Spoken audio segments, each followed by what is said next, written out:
मित्रांनो, महाराष्ट्रातील विधवा, दिव्यांग आणि वृद्ध बांधवांनो, तुमच्या बँक खात्यात पेन्शनचे पैसे येण्यास सुरुवात झाली आहे की नाही? 4500 रुपये येत आहेत की फक्त जुनी रक्कम? हे जाणून घ्या आणि तुमचे हक्क मिळवा, कारण महाराष्ट्र सरकारने सामाजिक सुरक्षा योजनांमध्ये मोठे बदल केले आहेत आणि लाखो लाभार्थ्यांच्या खात्यात किस्ती जमा होत आहेत. जर तुम्ही संजय गांधी निराधार अनुदान योजना, श्रावणबाळ सेव राज्य निवृत्तीवेतन योजना, इंदिरा गांधी राष्ट्रीय विधवा पेन्शन किंवा दिव्यांग पेन्शन घेत असाल तर हा व्हिडिओ पूर्ण लक्ष देऊन बघा, कारण जुलै 2026 मध्ये एप्रिल मे जूनची थकीत पेन्शन सर्वांच्या खात्यात येऊ लागली आहे आणि खूप लोकांनी तर पैसे काढले देखील आहे. महाराष्ट्र सरकारने पेन्शनची रक्कम वाढवण्याचे आणि सुलभ करण्याचे निर्णय घेतले आहेत, पण सध्या अनेकांच्या खात्यात जुनी रक्कम दिसत आहे. तर वाढीव रक्कम कधी मिळणार याचे पूर्ण कारण आज आपण सविस्तर समजून घेणार आहोत. महाराष्ट्रातील सामाजिक न्याय विभागाने विधवा, निराधार, दिव्यांग आणि 65 वर्षांवरील वृद्धांसाठी दरमहा 1500 रुपये पर्यंत पेन्शन निश्चित केली आहे, ज्यामुळे 3 महिन्यांसाठी 4500 रुपये होतात. पण सत्यापन प्रक्रियेमुळे सध्या फक्त 3000 रुपये येत आहेत. सरकारने बजेट पास केले असूनही आयु प्रमाणपत्र, उडीड कार्ड, आधार लिंकिंग आणि इतर कागदपत्रांची तपासणी पूर्ण झाल्यानंतरच पूर्ण रक्कम मिळेल. खूप लोक कमेंटमध्ये सांगत आहेत की आम्हाला फक्त 3000 रुपये आले, तर 4500 रुपये कधी येणार?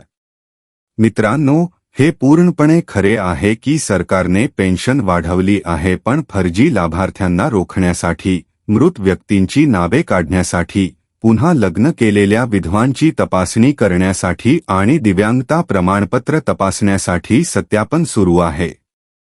तात्पुरते उडीड कार्ड असणाऱ्या दिव्यांग बांधवांना दिलासा दिला आहे, पण पुनर्मूल्यांकन करणे अनिवार्य आहे.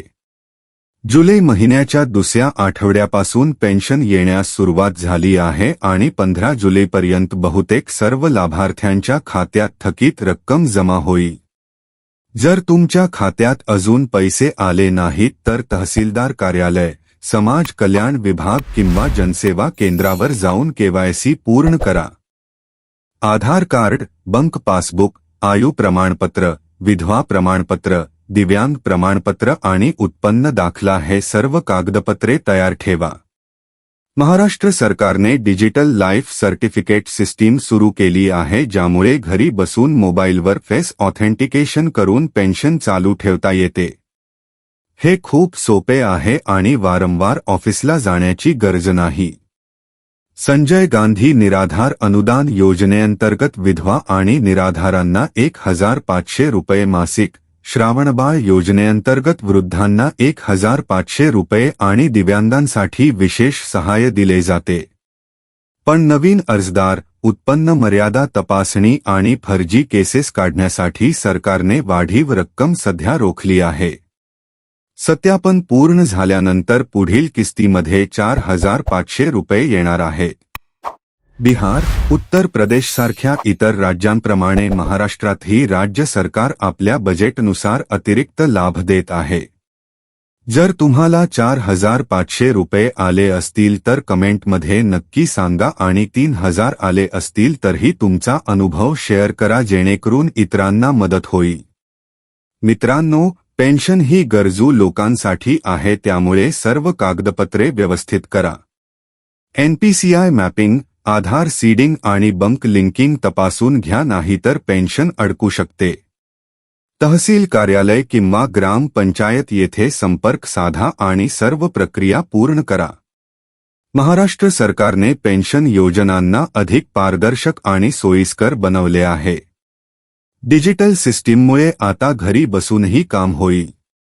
नवीन बदलांमुळे ख्या लाभार्थ्यांना अधिक चांगली मदत मिळेल. हा व्हिडिओ उपयुक्त वाटला असेल तर लाईक करा, चॅनलला सबस्क्राईब करा आणि बेल आयकॉन दाबा, जेणेकरून पुढील सरकारी अपडेट्स तुम्हाला लगेच मिळतील.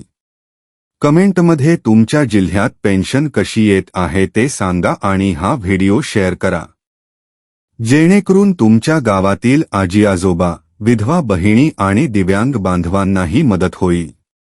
आम्ही अशा महत्त्वाच्या माहितीचे व्हिडिओ नियमित आणत राहू.